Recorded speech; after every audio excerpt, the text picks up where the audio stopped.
Hi, everyone. I'm John Fiella, and welcome to the Golf Sustainability Podcast.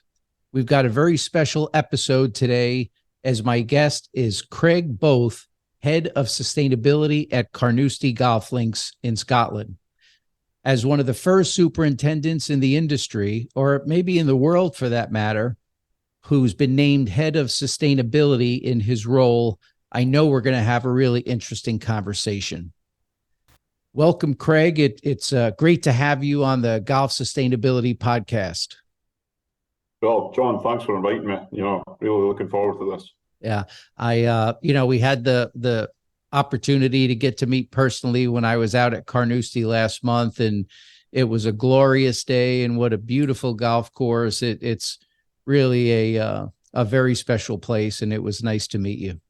Oh, good. It was nice to meet you as well, John. Hopefully, the golf lived up to the weather that day. Yeah, well, we won't discuss my score, Craig. But hey, listen, why don't we get started by having you tell us a little about yourself, your career journey in the industry, and kind of what's led up to your current work as head of sustainability at Carnoustie. So it really started off kind of from school. I looked at going into farming. My family had a farm. And I kind of spoke to my parents about that. My mum was saying, well, look, there's no money in farming. I used to go out and play golf with my dad. And it kind of really went from there. I was out playing golf one day and I saw these greenkeepers building a bunker, and they had a tractor as well, which kind of enticed me. And it was kind of from there, I just decided to want to go into greenkeeping. And then at high school, we used to get work experience. So you would leave the school for a week and work away. And I managed to persuade John Philp, who was the superintendent at the time, if he would let me work for a week. It took a wee bit of persuasion, but I managed to get working here for a week. That was in 1995. And then I worked my Easter holidays, and I came back for my October holidays, and I managed to get at the time was a YT, youth trainee position here. So I was in 1996, and then from there, kind of just got taken on it then as an apprentice, and then kind of we've got 3 golf courses here, so worked on all 3 courses. The Budden course, the Burnside course, and of course the championship course. So worked on all 3, and yeah, I managed to get a deputy's position on the Burnside course, a deputy head greenkeeper. And then, well, in 2006, I managed to get the deputy head greenkeeper's role on the championship course. Of course, the Open was in 2007. And then kind of fast forward a few years, the guy that was head greenkeeper on the championship, Sandy Reid, who's now director of greenkeeping at St Andrews, he moved up to superintendent, and then I managed to get the head man's role in the championship course, so which was good. Of course, saw a few tournaments on the way, like the Seniors Open, and of course the Open in 2018. That's when I was kind of course manager for then. And then Sandy left to go to St Andrews after the Open, and I managed to become superintendent. End of 2018, 2019. And then this kind of new role came up as head of sustainability, and it's a really exciting role to kind of get into. I think this is where all golf courses all around will start kind of looking at these things eventually. So it was great to be offered the role and get my teeth into something like this. That's great. Well, it's so as a young guy, this started as a dream. You see someone fixing a bunker and you say, hey, I think I want to do that. And I love the story about how you approached the head greenskeeper and convinced him to let you work there for a week. It took a while. It took a while to convince him. but yeah, I managed to get my foot in the door, and it was kind of history from there. Good for you. Well, it sounds like you really are living the dream, and it's great to hear. So many people that I talk to in different industries that wind up with careers in sustainability have been inspired very early on in their career to kind of pursue that pursue that passion, and it's interesting to see how that's the case for you. So how did the role or the title change to a head of sustainability come about? What was behind that? Well, I think, there's a lot of different things. I cover, it's not only sustainability, but I cover like health and safety and things like that as well. And I think, that's where I would say over the last, what, 10, 15 years that greenkeeping's changed a little bit. You kind of get taken away from the turf side of things to look at other matters like health and safety and sustainability, and trying to save money, trying to save electricity, etc., etc. So I think that's where things have kind of changed a little bit. My mind and my time was taken up on other things rather than actually on the turf. Mm-hmm. So it was kind of a natural progression to go into sustainability. That's great. So let's talk a little bit about what sustainability means at Carnoustie. I mean, the course has incredible heritage. I believe it's over 500 years old. Tell us a little bit about the kind of the heritage of the courses themselves, and give us some background on Carnoustie. Yeah, well, the Carnoustie's got a great history behind it. You go way back to the first 10 holes laid out by Alan Robertson. Of course, Alan Robertson is primarily the reason why the Open Championship gets played. That's he was the greatest golfer of the time, and when he died, they had to find the next champion golfer. So, of course, after Alan Robertson, you've got the greats in the name. You've got old Tom Morris was here. You've got Bob Simpson, and of course James Braid. James Braid pretty much kind of laid out the course the way it is now. And Carnoustie is here. It's a great course. That the bunkering at Carnoustie has not changed in as many years. Everything is pretty much the same way as what it was way back then. Yeah, that must have been a real special experience for you to be able to oversee things during an Open Championship.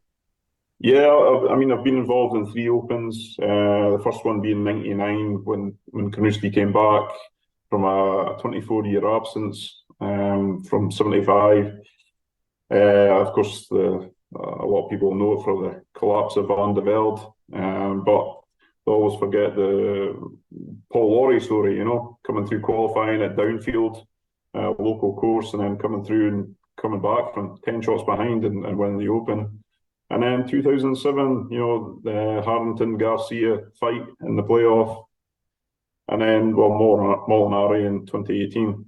And of course, well, you kind of forget about Tiger. Tiger just about came back, which was a story in itself, Yeah, there's been a lot of great tournaments here at Carnoustie, and it's always a privilege to be part of that. That's great. So tell us a little bit about kind of the environmental work that's gone on over the years, and kind of to what extent has the environment been a focus of Carnoustie in its history? I think, I was kind of thinking about this the other day, and a lot of golf courses will be the same. They do things because that's the way they've been brought up and taught, like saving materials such as soil and turf and using it elsewhere and things like that, but cutting back on areas that need managed, letting areas rewild, things like that. We've done that for years, and it's like any other golf course, as I said. We don't shout about it too much. We need to be shouting about things a bit more. But yeah, we have kind of always made sure we're doing things the right way and not overfeeding, not overwatering, trying to be as cute with materials as much as possible. Yeah. So at at golf sustainability, the way we're really defining things, Craig, is that there are, and you and I have talked about this, there are environmental dimensions of sustainability, but then there are also social dimensions to sustainability. And I know Carnoustie has a pretty extensive community benefit program. Can you talk a little bit about what Carnoustie does from that perspective on the social side with its community benefit program? Yeah, so Carnoustie regained charitable status in 2015, 2014, 2015. And since then, we've given over $250,000 back to the community, donations, but there's also other things such as help and things like that as well. There are other things that people don't see. We play host to a group called Carnoustie Memories. So these are people that have got dementia, and it's bringing these people together. The other things that we do are we have an association with disabled golfers, encouraging them to play golf, and of course our junior side. We have over 300 juniors trying to practice golf, to learn golf here, which is I think it's probably one of the biggest in the country. They get free lessons and get shown the right way to play golf, and it's not about the rules and things like that. It's also about having fun and being involved, and getting involved with each other, making new friends and things like that. Yeah, I think it's really fascinating, and it's fascinating, but it's a great idea. The idea of courses giving free lessons to get youth into the game. It's a wonderful idea, and I hope we see more courses in the U.S. picking up on that. And the work you've done to make the course more accessible to the physically disadvantaged, I think that's a really important topic. And one of the guests we have on an episode of the Golf Sustainability podcast is Dave Barton, who's executive director of the National Alliance for Accessible Golf. And I think that's a really important cause that more and more people need to get behind. So it's really great to hear about the work that you've done since 2015 when Carnoustie achieved that charitable status. Yeah, there's other things as well, John. We've introduced another forward tee, a black tee at Carnoustie, and it's there's a lot of people want to play courses like here, and they feel that they can't play because they're not as good at golf or things like that. And this forward tee gives them a chance to feel the course and play it the way it should be played. We also changed our tee, we have coloured tees here, and we changed our red tee to a green tee. Like red is often associated with female golfers, but changing it from red to green is just made a lot of senior players play off these forward tees without the stigma being attached. It's about letting everybody enjoy the golf course, no matter what kind of ability you are at. Yeah, what a subtle but thoughtful change to make the course more inviting to people that maybe don't hit it as long. I'll be looking out for those green tees the next time I play, Craig. Tell us about some of the current sustainability initiatives that you have underway, or maybe what you've completed recently. It's like I said earlier, we've done a lot of things over the past that we don't shout about. We just get on with it and do things. There's when we rebuild bunkers every year, we take the material out the faces. We'll mix this about. We'll let it rot down a little bit, and then we'll screen it to make a divot mix for divots on the fairways and things like that. We'll also reuse that soil for any turfing jobs that we have to do. But other things out in the course, we have gorse management, we have tree management.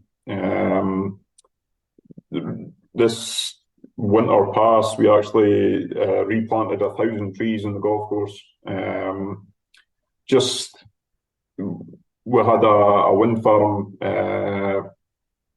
cable come through our land, and we lost 200 trees, but we decided to plant 1,000 trees rather than replant 200. We went to 1,000.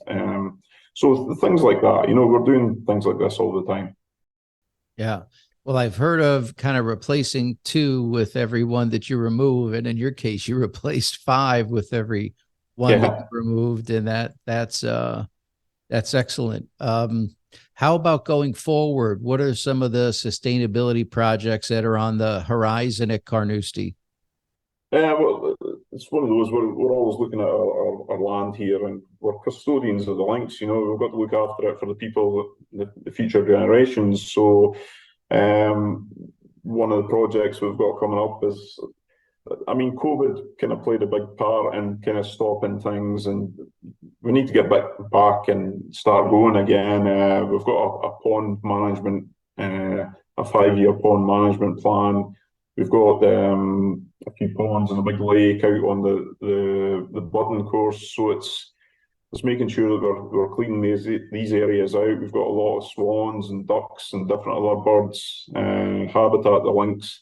So it's making sure that these have got areas to breed in. Other things we're looking at is bees on the golf course for producing their own honey. Through this company, we also make our own drink through gorse bushes, which is very tasty. I don't know if you managed to get a taste of that when you were here. Maybe the other stuff you were tasting, I don't know. Well, I got a taste of being in the gorse. I didn't get much of a taste of the gorse drink. And then other things, we do a little bit of work with RNA. We're into a 5-year program, biodiversity program that covers looking at the wildlife on the course, whether it be amphibians, birds, and we're also we're looking at carbon capture in our soils, so in our soil and our grass. So that's taking soil samples from all 3 golf courses, and we should get the results of this quite soon. We're kind of still in the early stages of this, but it's be interesting to see what carbon capture there is on our golf courses.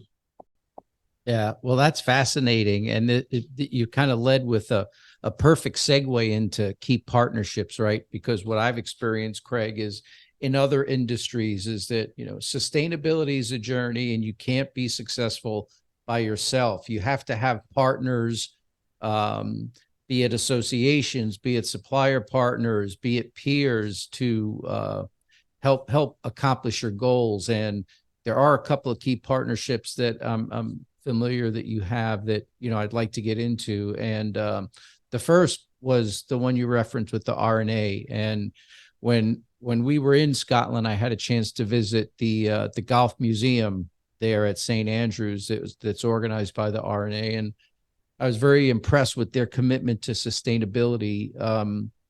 Talk to us a little more about this 5-year project. Maybe give us a little more detail on what it's involved. And I do want to ask you a follow-up question on this carbon capture project, because it's the first I've heard of something along those lines. Yeah, so the work with the RNA is over a number of venues throughout the UK, and of course we're happy to be one of those venues. But it's just kind of looking at wildlife on the course and just taking account, seeing what you have there. As I said, from birds to amphibians, to other like bugs and things like that. It's really having a deep dive in and seeing what we actually is on our land. It's the other stuff. We also work with RNA agronomists, taking data collection and things like that. But the other thing is the carbon capture. This is it's all good having a look at trying to reduce your electricity and things like that, but we've got a lot of green space here, green space and trees and gorse and whatnot. It'd be good to get a calculation of what actually is getting captured here. So working with the RNA is brilliant. So hopefully, as I said, we should see results soon and see what we are kind of capturing on the courses here. Yeah, that's great. I love the idea of trying to capture and document with data the environmental benefits of having golf courses in place. Yeah. Because there are many, and the industry at large really has not done a good job of kind of telling that story. So I'll be very interested in hearing more about that test, and maybe even connecting with some of the folks at the R&A to get more background on that project. No, good. Yeah. How about Geo? I believe you're Geo Foundation certified. Tell us a little about the partnership you have with Geo and kind of how that's evolved over time and how it works. Yeah, so Geo, we've worked with Geo since I think it was about 2011, and we were first certified. All 3 golf courses here were certified in 2013. We were recertified 2016, and then 2019. Lose track of time, actually. And then we're kind of ready to go again. We've worked, as I said, we've worked over the years with Geo. This is data capture of electricity from our restaurant and clubhouse to green clean sheds, and also fuel usage from machinery to other things on the course, such as fertilizer use, water usage through irrigation. So yeah, we try to capture all that. We try to better ourselves every year if we can. You can't always do that, but we look to try and make reduce things here and there. Yeah, well, it's interesting. So it sounds like it's very data focused. It sounds like you're getting metrics and measures in various areas of the course, be it water, be it chemicals, be it soil, and then you're measuring your progress over time, which, what I've learned about progress and sustainability is that it really is all about the data. It's about capturing good data and then monitoring the effects of initiatives that you put in place. Yeah, and that's, we've got to work with other partners with that as well. We're looking, we work well with John Deere and Rainbird as well. That's, you need these people to help you along the way. And that's same with fertilizer companies and things like that as well. You need their help with too. Yeah. Well, let's talk a little more about that, Craig, because once again, based on my prior experience in other industries, supplier partnerships, effective supplier partnerships are essential. I mean, you're counting on them to develop and introduce new technologies. You're counting on them to develop and introduce methods that will help improve efficiency and effectiveness. You mentioned Rainbird and John Deere. What do those partnerships and relationships look like? Tell us about how you work with John Deere and how you maybe help influence what they're coming out with, and how they work with you to get your input on what they're developing. Yeah, so we've got a tie-up with John Deere, and that includes Rainbird as well. And to be fair, the guys at John Deere listen. They listen to what you'd like in the mower. If sometimes find that companies will just build the machine and you have to get used to it, where it's John Deere are listening to what we're saying and bringing things to that would help us, and we're looking at future technologies, and we're helping them with prototypes and things like that, which is great to be involved in. And I know the guys working out in the golf course, enjoy that. That's seeing something from the start to hopefully the finish. That's great enjoyment in that. With Rainbird, there's just been a new irrigation system installed on the championship course, and with that'll help on savings of water, savings in run times, and precision water usage. Just getting things in the areas that you need it. That's it's all good stuff, all futuristic stuff, and it's great that we get a chance to use all that, really good. That's great. Well, listen, I think that kind of suppliers that take a focus on helping you be successful and helping you accomplish your goals is really, what it's all about. And it sounds like that's the type of relationship that you have with both John Deere and Rainbird. So lots of people will be listening to this that maybe have not started their journey as of yet, but they're saying, hey, we want to be more environmentally responsible. We want to start our sustainability journey. What are the types of things that you'd suggest for someone who's listening to this episode who wants to get started at their course? I mean, there's little gains you can and wins you can make here and there. The thing of like recycling soil or recycling your grass and soil together, mixing it up, causing a bit of mulch, it could be future divot mix, things that we do. But there's also, looking at areas on the golf course, do you really need to cut that area? Can it be left to grow wild? You need to spray it. Can you leave that to grow wild as well? Just little things here and there. I think sometimes we look at trying to make things too nice, if it does go wild, then you're creating a habitat for animals, different types of animals, and things like that. So yeah, there is little things you can do here and there, and it doesn't cost the earth. It's just something you can do by just changing a routine, or cutting the greens a different way, which could maybe lead to saving fuel and other things like that. Yeah, it's interesting that you mentioned that, because I've heard people talk about what in the States we call here the Augusta effect. And Augusta, people watch the Masters and they see this beautiful, pristine course, and they want theirs to be like that. So one of the things I hear from superintendents is that when they talk or explore implementing sustainability initiatives at their course, they get pushback from members who want the place to look perfect.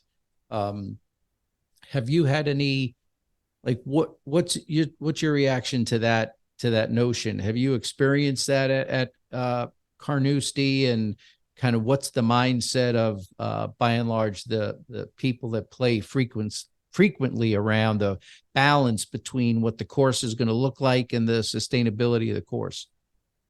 I think most greenkeepers up and down the UK would kind of acknowledge that Augusta effect. I think we get that every year, and it's always a hard time of the year. It's when the Masters has been played, it's always quite cold and windy. There's no growth, and you're struggling for growth. And I think a lot of golfers going to the local golf course expect that, just after watching the Masters, which is it's quite hard. It's quite hard. They're expecting the greens to be running about 13, and not a lot of courses can do that. And it's why would they want to do that anyway? I think like 9.5 is a good speed for greens here, especially in Scotland, where the wind can pick up and things like that. So, yeah, I think golfers' expectation has probably risen over the years, and it's probably down to the amount of golf that's on TV now. They're seeing a golf course in tournament condition every week, and rocking up to the golf course, your local golf course, expecting tournament conditions. It's hard on the greenkeeper. And it's yeah. You just have to get the course what you expect. It's a challenge. Well, listen, right? Golf sustainability, we've just launched, we're new, and we're really focused on the courses themselves and people like yourself, Craig. But at some point there may be an opportunity for broader consumer education on this topic, which I'm excited about pursuing at the right time. So we've covered a lot of ground here, and I really like at the end of my conversations with with podcast guests is to really kind of maybe ask some things that are off topic to get a better sense for who our guest is. So, I'd like to ask you a couple of questions that are not golf specific. And we know you had a dream to get into this when you were a young boy, but what is it that drives you? Kind of what drives Craig Both? I think when I first started out in greenkeeping, just the being outside, in all weathers, it's one of the greatest offices in the world, being out on the golf course. And I know people that are maybe not in greenkeeping but like to play golf, they would probably want to be out there all the time. It can be a lonely place at times, but it's great fun as well. Just getting up in the mornings for the sunrise, it's brilliant. You can't beat it. Nobody on the golf course. You're just cutting grass or raking bunkers or whatever. You're just, it's a great place to be, especially early in the mornings. Wow, you love what you do, and calling it the greatest office in the world. I've never heard it described that way, but I'll tell you what, man, that resonates. So who's inspired you? Like, who would you say has been your greatest inspiration, Craig? There's been many people over the years. Back to John Philp, the old superintendent. Great bit of inspiration there. Kind of, you always wanted to be like him. He enjoyed his work. He was never away from the place. I was kind of like that myself. Other people over the years, Sandy Reid, good friend of mine. I've always used to have a great fun on the golf course. Even though you're at work, you always have a good laugh. And yeah, there's other people at different courses. Just it's a great a great business to be in, to kind of meet loads of different people, up and down the country, abroad, over with you guys. There's loads of different characters out there, and it's, greenkeeping is one of those jobs that is just, it grabs you. There's so many people I could mention that have helped me through the way. I get something from everybody that I meet. Everybody's got a different story, and it's kind of inspires you a little bit more. That's great. What would you say is the biggest challenge in your career that you've had to overcome? Geez, well, my dad died when I was 19. That was quite a hard time, and it was like 6 weeks before the Open in 1999. And I think it was something my dad was looking forward to. It kind of, he was really looking forward to the Open coming back to Carnoustie, but also with myself working there, it was quite hard. But you know what? When I talk about the Open, it's a great tournament. It's kind of that's what got me through my dad's death as well. But yeah, that was quite hard. And most greenkeepers will know this when you've worked at a big tournament. At any tournament, it's you feel down after the tournament because there's such a a release of excitement to work in a tournament, and then you feel down the next day. But it was quite a hard time. Quite a hard time. Yeah, I could just imagine, having lost my dad quite some time ago. I know what you're relating to, and I can say with confidence, I'm sure he's looking down and he's very, very proud of what he sees in his boy. You said something earlier on that I just made a note on, and it said you consider yourself custodian of the links, and you feel it's your obligation to look after Carnoustie for future generations. And that resonated with me, because ensuring the game of golf for future generations is what golf sustainability is all about. When things are said down the road and people are talking about Craig Both's impact on the game, what is it that you'd like to leave behind for future generations, Craig? Well, I don't know really. As I said, you look back the history of Carnoustie Golf Links, over 500 years. I'm just a small blip in that kind of journey, and there'll be many more small blips of people over the next few years as well. It's we just need to keep the golf courses going, and hand on to the next person. That's all you can do in life, as long as you leave it a little bit better than what you found it, that's all you can do. That's great. Well, Craig, I can't thank you enough for being a part of the Golf Sustainability Podcast. You've done great work throughout your career. Very excited to hear more about how things progress in your new role as head of sustainability. I appreciate you, and thanks so much for being with me here today. Thanks very much for having me, John. It's been a pleasure.